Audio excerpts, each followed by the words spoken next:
Welcome to Strip Cover Lit, where we squeeze the bigger picture out of literature. I am Adrian Fort, and we're here for another short story discussion to add to the ever-growing playlist of short story discussions here on the channel.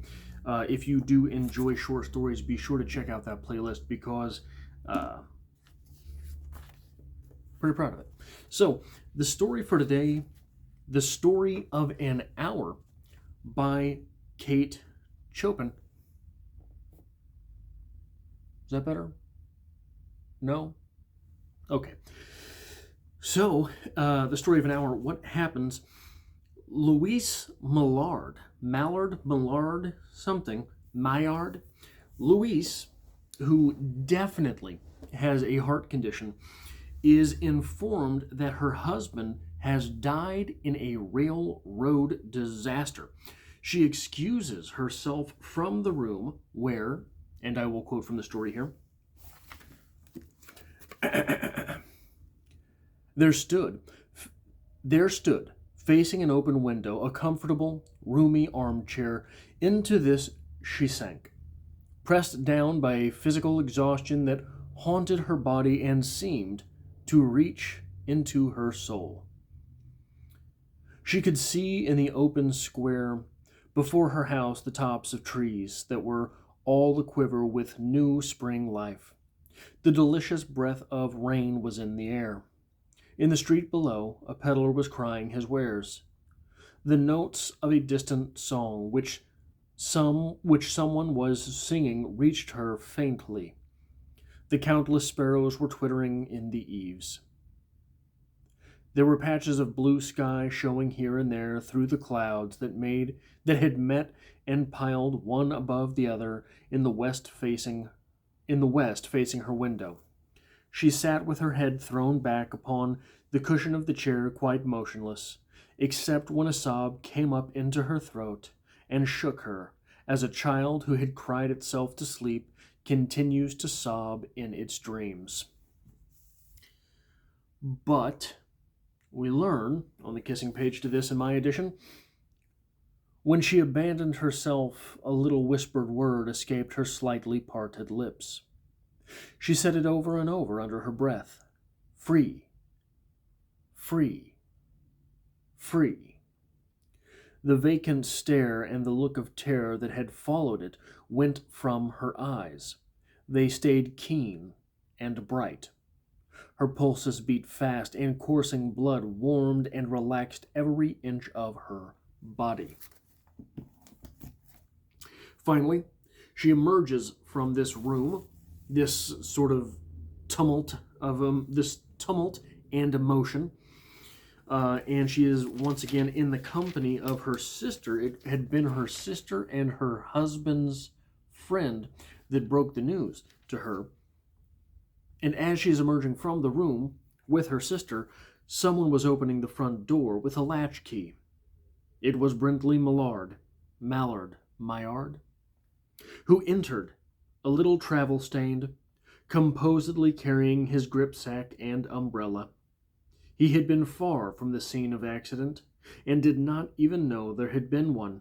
He stood, amazed at Josephine's piercing cry, at Richard's quick motion to screen him from the view of his wife. But Richard's was too late. When the doctors came, they said she had died of heart disease. Of joy that kills. Now, I often make the point that I don't really enjoy talking about that for which a story is written on the channel, that for which a poem is written on the channel. If it is one precise thing that a story or poem is written for, well, that's what the story or poem is written for. What good am I in that situation? Mightn't I go ahead and offer some alternate interpretation? Wouldn't that quite possibly be the reason you came here for that discussion? I think so. Also, however, along these lines, I don't like to just perpetuate a common interpretation of a story. And often, all too often, The interpretation for this story is laid upon the feet of, quote, feminism, end quote. This is a feminist text. After all, when she abandoned herself at learning of her husband's death, when she abandoned herself, a little whispered word escaped her slightly parted lips. She said it over and over under her breath. Free, free, free. The vacant stare and look of terror that had followed it went from her eyes. They stayed keen and bright. Her pulses beat fast, and the coursing blood warmed and relaxed every inch of her body. She did not stop to ask if it were not a monstrous joy that held her. A clear and exalted perception enabled her to dismiss the suggestion as trivial. Yeah, right? An empowered woman, right? A woman who is happy, relieved, we might say, at her husband's passing. This should be seen as a feminist text because the woman was oppressed. Oppression of the misses. Right? I think, however, and look, that's how, when I was in college, when I was taking literary classes, that's how this story was sold to me. But I think that is an incredibly simplistic reading of this text. I think that is also a lazy reading of this text. In fact, I think that is so simplistic, sophomoric, and lazy a reading of this text that I think it can almost be said that that is a derisive reading of this text. That is a reading of this text that is simply stolen for political purposes. Why do I say that? Well, we have those two paragraphs that I just read where she whispers the word free, free, free as she learns of her husband's death. One paragraph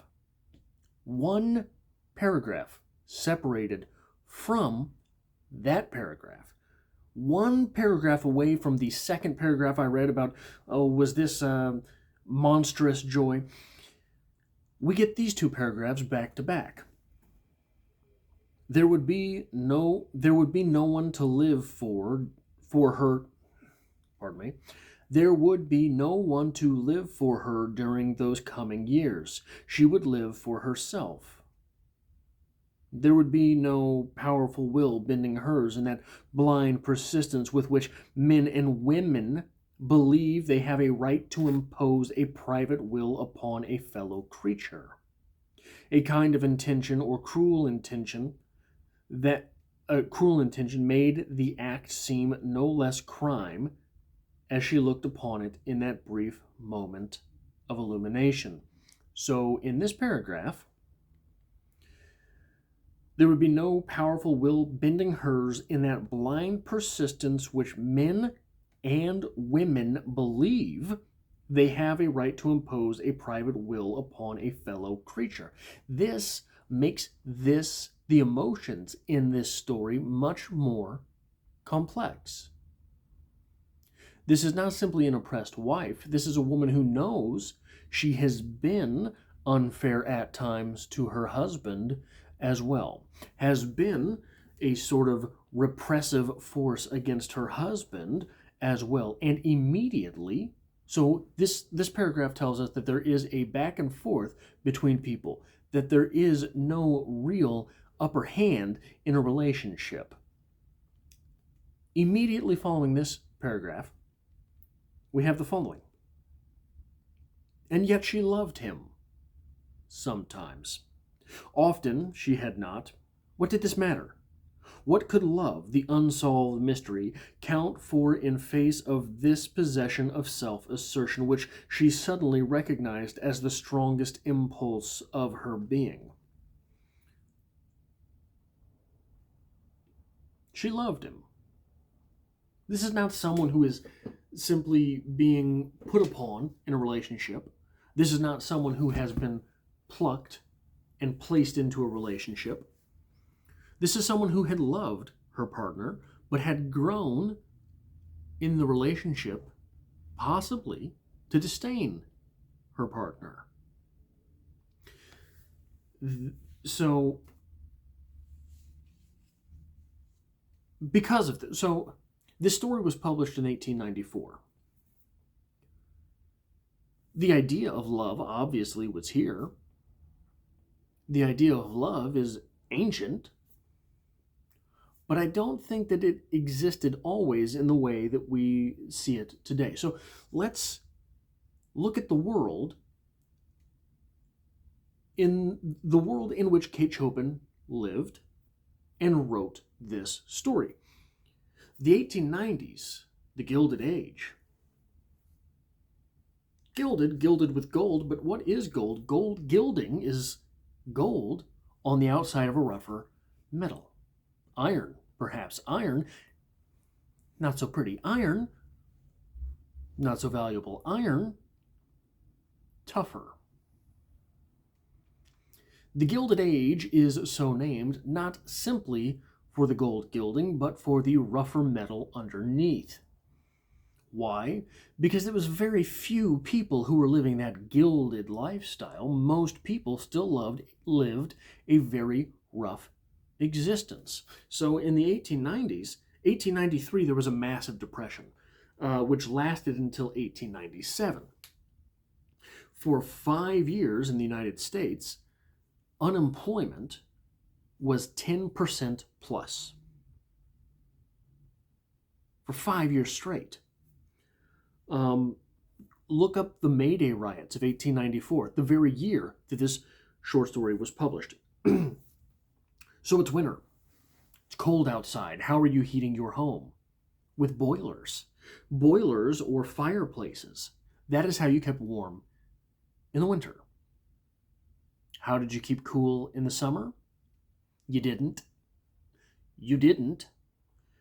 In fact, it was not until 1925, 30 years after this short story was published, that half the homes in America had electricity. These were rough times. Who married for love? Not love the way that we see it today, not love the convenient thing that we see today. You were not going on Hello Cupid and finding someone who lived 30 miles away with whom you might fall in love and marry. No. There were, in your age bracket, in your town, a certain number of people. And if you got too far along without finding one of them to live with, things were going to be very hard for you. The idea of marriage in this world was a true partnership,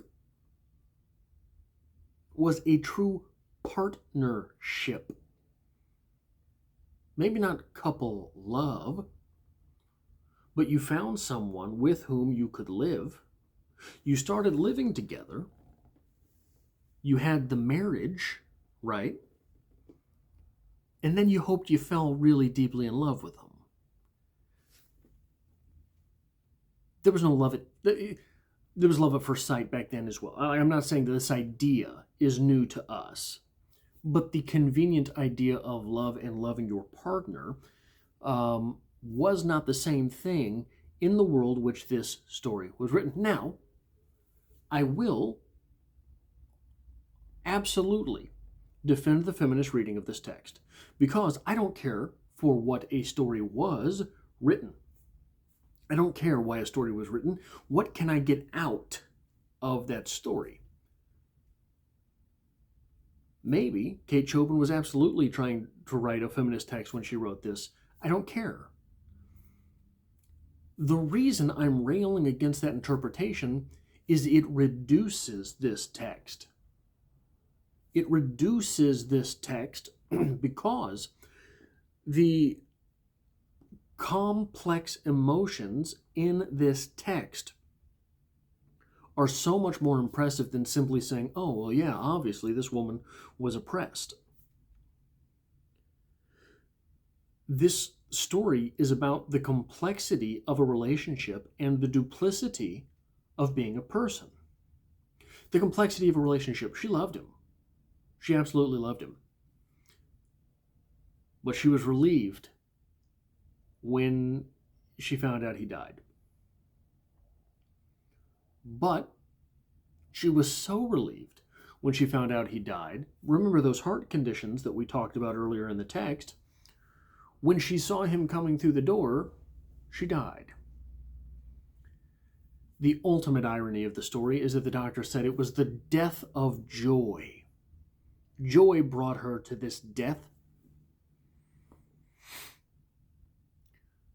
Those are the complexities of a relationship and the duplicity of personhood.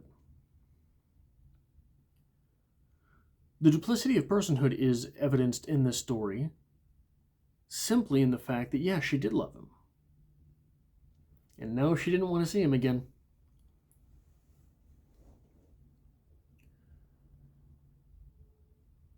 Why? Why reduce this story to one emotion? Why reduce this story to the idea of oppressor and oppressed? Why do that? The human condition is so much more intricate and interesting and vulnerable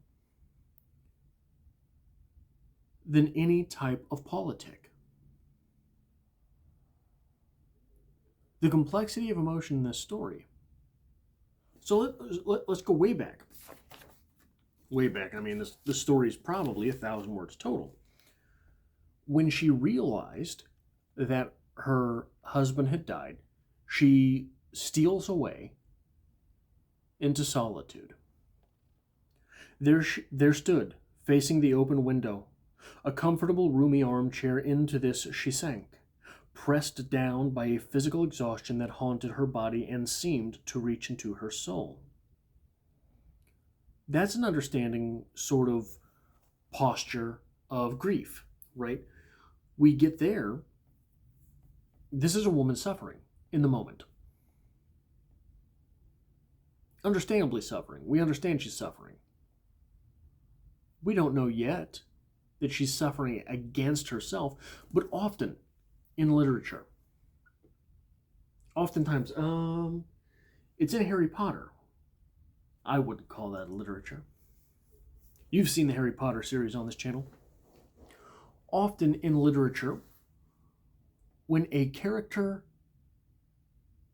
adjacent to the main character dies, there is a moment not of reflection, not of introspection, but of re-seeing the world. In Harry Potter, spoilers. I think I'm going to give spoilers here. I think I remember when this happens. Maybe I don't. It's either when Dumbledore dies, or in a story where Ron supposedly had died. Harry Potter sits back in the lunch hall, I believe it is, and looks at all of these people and sees them all as if for the first time, but doesn't understand how they're still living their lives. Often in literature, because this is reflective of reality, right? When the speaker or main character of a piece is when a character adjacent to the speaker or main character of that piece dies, there is a stepping back and a revisualizing of the world. And it seems to be something that many people go through upon losing someone who is important to them.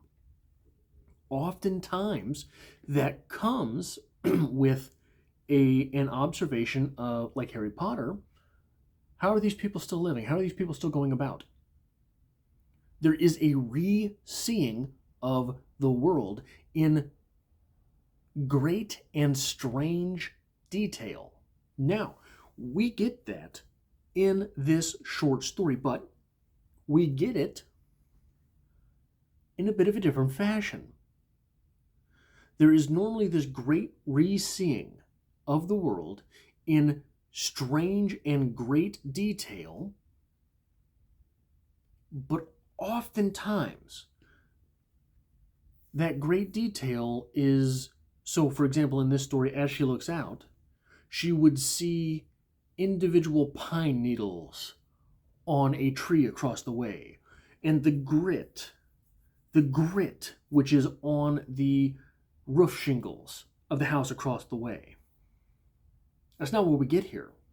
We get here, while we are subliminally expecting that, while we are expecting to get this scene, we get this scene, but not in traditional fashion. She could see the open square below her house and the tops of trees, yes, that were all aquiver with the new spring life. Oh, that's sort of a positive type thing. Okay. The delicious breath of rain was in the air. Well, that's a weird way to see that. In the street below, a peddler was crying his wares. The notes of a distant song, which someone was singing, reached her faintly, and the countless sparrows were twittering in the eaves. These are all positive things. These are all signs of life. These are all signs of someone enjoying something. These are all signs that are uplifting. Why are we getting those? We get those creep in before this character realizes how she feels. We get those things creep in before we are told that the character in question feels free. Free. Free.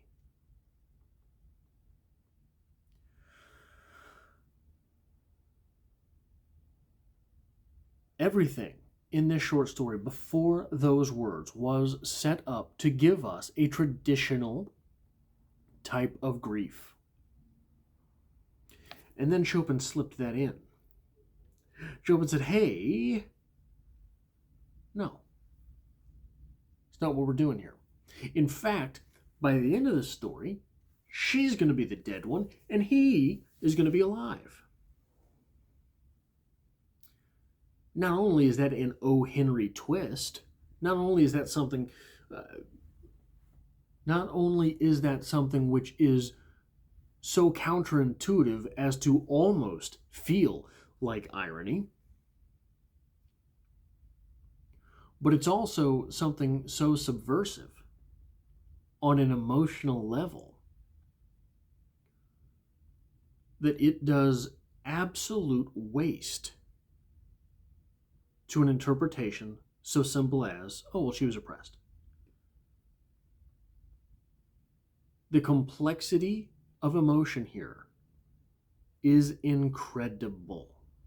Something that only a master at the craft could pull off, could recognize in the human condition, and then translate into words. Only a master. Only someone brilliant, placing brilliancies of the human experience onto paper, could pull this off.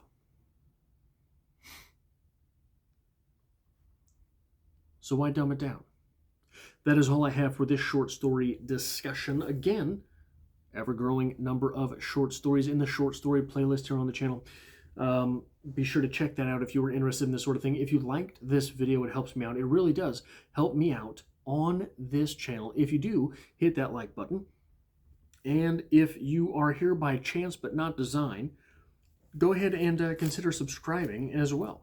And I hope to see you here for the next video.